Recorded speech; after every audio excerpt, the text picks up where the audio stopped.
Jessica saw you at the restaurant bar, planning a trip with another woman. Oh, I see. So what? Even when caught cheating, my husband Brian wouldn't drop his defiant attitude. In that moment, everything we had built over 17 years fell apart. In this day and age, I was a full-time homemaker, and we were living with his parents. Just like every other year, I had given up the job I loved at a publishing company where I felt fulfilled. Now, I spent half of the week taking my parents to the hospital and adjusting meals according to everyone's schedule. I was living a life much like a housemaid after getting married. I had no time for myself. The only place I could relax was in our bedroom, even in this spacious house. Despite all this, I had chosen this life because I wanted to be with my husband. The option of leaving never crossed my mind. So when my unfaithful husband said, "We can get a divorce," I was at a loss for words, feeling more amazed than angry.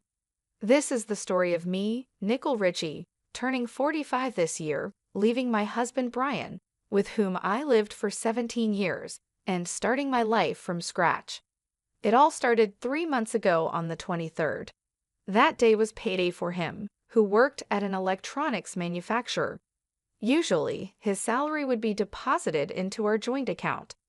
I would use that money to pay our monthly bills and give him an allowance in the evening. However, 3 months ago, his salary wasn't deposited into our joint account. I thought there must have been some technical glitch, so when he got home in the evening, I asked him about it. "What do you mean you changed the deposit account without saying anything to me?" He had switched the account to his personal one. "But what about our payments? These bills are due on the 25th. I couldn't keep up with the sudden change and just thought of the immediate concern. Without thinking, he said, "Just let me know how much you need, and I'll transfer that amount into the joint account." He said this while taking off his suit with his back turned to me. He wouldn't even look me in the eyes. "So why did you change it?" I couldn't think of any reason for this. In the 17 years we'd been together, we had never changed the account. We were saving in our joint account, so it wouldn't be a problem if his transfer was late. It's not like our bills would fall behind. Maybe I didn't need to press the issue, but I couldn't help wondering. Why didn't he trust me with our finances?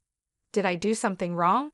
I didn't remember overspending, but I thought maybe I had unknowingly upset him. If so, I needed to apologize. That's what I thought when I asked him, but he seemed to think I was blaming him. He threw his freshly removed shirt onto the couch and glared at me. "It's my hard-earned money, isn't it?" "Yes, it is. But why do I need your permission to use it?" I couldn't understand his words. I'd been giving him a $800 allowance every month, but that was just a temporary arrangement. If his expenses piled up, I would give him more. I asked him what he spent his money on, but I never refused to give him more when he needed it. As a stay-at-home wife, there were times when I asked if I could buy something I wanted, but the reverse never happened. "I don't need dinner today." "But I already prepared it." "Never mind, I'll eat out." He got bent out of shape, grabbed his car keys, and went out again. He had seemed strange for the past 17 years, but we never had issues over money. Suddenly, he starts saying it's his money. While cleaning up the food I had prepared, I was upset at my husband's selfish actions. I was frustrated that, despite having food at home, he chose to eat out anyway. Now he was in charge of the finances. From that moment, he began eating out every night and coming home late at night after I fell asleep. Also, the number of days he told me he was staying at work overnight increased. The fight had completely escalated. Even when we were together, we didn't talk more than necessary. As time passed, it was hard to find a chance to make up, and I started blaming myself. We'd never had a fight last this long before. It was a minor issue that he changed the bank account without consulting me. If he wants to manage the finances, that's fine. After about 3 weeks of awkwardness, I began to reconsider things. Then one day, I received a message from Jessica, who is my colleague. When I worked as a publisher, my colleague Jessica reached out to me. "Hey, how are you doing? How about lunch soon?" We used to go out for drinks after work and spend our days off together when we were single. Now, we both have families, so we don't contact each other as much, but we try to meet at least once or twice a year. Her invitation came at a good time, so I agreed readily. 3 days later in the afternoon, she and I were sitting in a cafe in the next town. So they moved into the care facility, huh? Yeah, both of them in the same place, I replied. She asked how things were going, and I told her about my parents-in-law moving into a nursing home a few months ago. I know I shouldn't say this, but it's a good thing. It must be a relief for you, she said, looking pleased. She'd have been worried about me because I never had time for myself, so it seemed she was relieved now. Well, I do have to get their clothes, visit, and accompany them to their doctor's appointments, but still my life has become a lot easier. This was the first time since I was single that I was able to casually make time to meet with a friend. You're such a dutiful daughter-in-law. Is Brian still hands-off? Yes, he seems to want to do nothing on his days off. He never wanted to go anywhere on his days off. In these 17 years, we've never even gone shopping together. Her husband is diligent. He picks her up in his car when it rains and sometimes even does the shopping for her. He never changed at all. Well, since I am a stay-at-home wife, at least he could take care of his own parents. She has never thought highly of my husband. We both had jobs when we got married, but he never helped with the household chores. There were days when I was too tired to do housework. He found it unbelievable and suggested I become a stay-at-home wife. I didn't want to quit, but I resigned as he suggested and became a full-time homemaker. Soon, I was asked to live with his parents, and I ended up taking care of them. The reason I couldn't talk back to my husband was because of the significant difference in our incomes. He is 7 years older than me. By that time, he already held a position at his company, and his income was more than double mine. Can you earn as much as I do? If you can, I wouldn't mind quitting, he'd say, making me speechless. I discussed my true desires of not wanting to quit my job with her. I even cried on the phone, overwhelmed by having no time for myself. I understand if she holds a negative view of him because of my venting. After a while, the warm vegetable salad we ordered arrived. As she served it on smaller plates, she asked again, "So, how are things with him?" I thought for a while and nodded affirmatively. I'd actually come to discuss our big fight, but I didn't want him to be seen in a worse light. Jessica paused, holding the serving tongs and staring at me, who only managed to nod in response. Trying to keep my smile to not arouse suspicion, she stopped serving the salad midway. "I'm sorry, I asked it the wrong way. Nickel, things aren't going well with him, are they?" she said, as if she knew something. I was left flustered and unable to respond.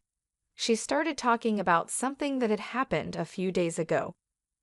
That day, she was at a dining bar near her office for a work after party. When she went to use the restroom, she passed a man in the aisle who turned out to be my husband. He didn't seem to recognize her, so she decided against calling out to him. But noticing that he was in casual clothes made her wonder if he was with me. After leaving the restroom, she decided to take a look at where he was seated. She saw him having drinks with a woman who wasn't me. "Then I realized instantly he's cheating on you," she said. They were sitting close together, bodies touching as they drank. Was that really my husband? I couldn't believe it. That day, he hadn't come home due to working overtime, so there was no reason for him to be in casual clothes. Moreover, he seemed genuinely busy lately. Does he even have the time for cheating in his current state? Although we've been on bad terms recently, I can't imagine him resorting to cheating. I just don't see him as that kind of person. Sensing my thoughts, she sighed and added, "For the upcoming long weekend, he mentioned going to a place in Laguna Beach." He was showing information about the accommodations on his phone and mentioned something about a prime-grade steak dinner. You could probably find the hotel if you search from there. She started searching for the hotel on her phone. While at the cafe, I was still hoping that it was just her misunderstanding. However, as soon as I got home, I started looking through his clothes. I don't remember exactly how many clothes he has, so I wouldn't know what was missing. But I did notice that 3 or 4 of his favorite shirts were gone. Until last year, he would immediately wear them after washing, and they were always at the front of the drawer. Now they were nowhere to be found, even after searching every corner, the back of the closet, and the drawers of rarely used cabinets. Literally everywhere. The only thing that came to mind was him working overtime, and even on weekends, due to his busy schedule. I remembered the look on his face when he told me he had spent a night in the company's restroom because he missed the last train. As I stood in front of the closet, I heard the sound of an incoming email from my pocket. It was a message from Jessica. The email included the URL of a hotel in Laguna Beach. As I stood there in a daze, I slowly pressed the link, and a stay plan with a dinner, including prime-grade meat, was displayed. I felt dizzy, like I was having a bad dream. There was a part of me that still wanted to believe in him, but I couldn't find his favorite shirt. That was a huge blow. 3 days later, on the Saturday before a long weekend, he was unusually at home, working with the TV on.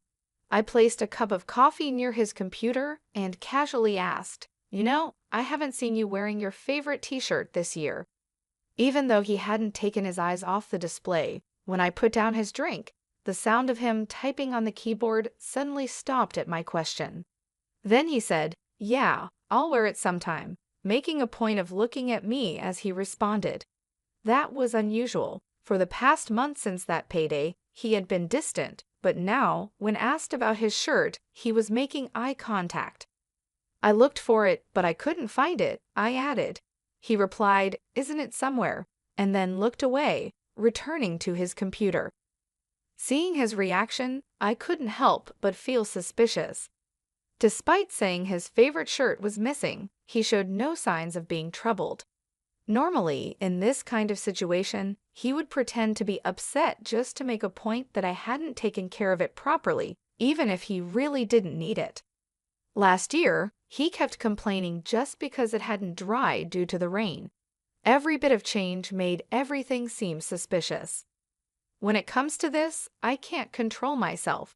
I need clear answers, often pushing too far. "You're off for a long weekend, right?" Even though we hadn't made up after our last fight, I couldn't help but ask something more intrusive. "Work from when?" "I don't know. There's a business trip. I might have a day off." Was this also a lie? I could only think it was. For the past 17 years, he always took time off during the holidays. Jessica's words about going to Laguna Beach and the prime-grade steak crossed my mind. The story I heard at the cafe started to feel real, and I felt a surge of anger. Before I realized it, I said, "Business trip? You mean you're going to Laguna Beach?" He froze while staring at the screen. Slowly turning around, his expression changed. With a weary face, he squinted and glared at me, just like during our fight on payday. What the hell is going on? Rummaging around our room, pretending to look for clothes, he sighed heavily. Hearing his words, my lips quivered. I had rummaged through the room, but found nothing. I couldn't find the t-shirt. Yet he said I had rummaged, which means if I had looked more, I might have found something linked to Laguna Beach. I still wanted to believe, even while doubting. "Jessica said she saw you at the wine bar. You and another woman were planning a trip." The things we had built started to crumble. Oh, is that so? I thought he would make an excuse, but reality was different. He wasn't flustered at all. He turned away with a defiant look.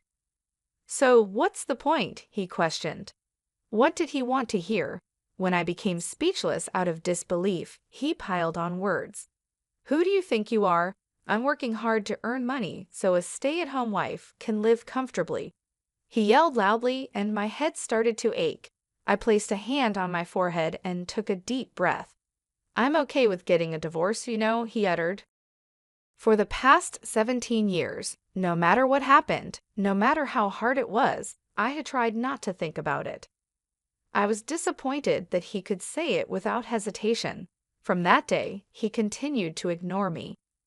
Even worse, once he knew I found out, he started making plans with her right in front of me, like, "All right, I'll pick you up at 7 in the morning." The first time it happened, I was dumbfounded. Was he always like this? The person in front of me felt like a total stranger. Then the long weekend arrived, and on the day of his trip, I was in the car driven by Jessica, silently watching him cheat. "Nicole, did you get a shot of him putting his arm around her waist just now?" "Yeah, I did." "You should take as many photos as you can, okay?" When I told her about my conversation with him on Saturday, she was furious and said I should break up with such a man. She also suggested that I take photos as proof of his cheating and claim for emotional damages. She spent her much-anticipated weekend for this very purpose. The woman he was cheating with looked to be in her late 25s or early 30s, slim and wearing revealing clothes. He kept stroking her long hair with a gentle smile on his face. Since he left the house, I also left promptly and watched everything. I saw him pick her up from her apartment, stop by a convenience store to buy breakfast together, and walk arm in arm in front of the Splash Zone and Penguins. Now, they had just entered a hotel together. I took pictures of all of it with my phone, but each time I pressed the shutter, I pondered over what I was doing. I knew it, but seeing it with my own eyes made me really sad. Yet, I didn't shed a tear. I just stared at his joyful face. "What do we do now? Shall we stay somewhere for the night?" Jessica asked. "No, let's head back," I replied. She seemed to plan to stay overnight, but I shook my head. I didn't want to waste money I had saved by scrimping on such a thing. I thought our life as a couple had finally started after my in-laws were placed in a nursing home. We hadn't been able to go on trips until now because we always took care of our parents first. But from now on, we wanted to create memories as a couple. The money I had planned to use for those times seemed wasted. I wondered if I had just wasted 17 years. If I knew it would turn out like this, I wouldn't have married him. If I knew I would go through this, I would have divorced him a long time ago. I shouldn't have had to endure and try so hard. Seeing his smile today for the first time in a while made me want to redo those 17 years. Though I wanted to cry, I couldn't and just kept sighing. Jessica had been quietly listening, but suddenly started the car engine and checked the time. "What time is it now?" "After 4 o'clock," I replied. Then she called someone and smiled at me. "Hey, Nicole, let's move out right now." "Huh?" "Ah, hello. Sorry to bother you during the long weekend. I appreciate your help." I was taken aback by her sudden proposal. She was about to start something, and I shook my head at her while she was on the phone, but she ignored me and went on saying it's all good.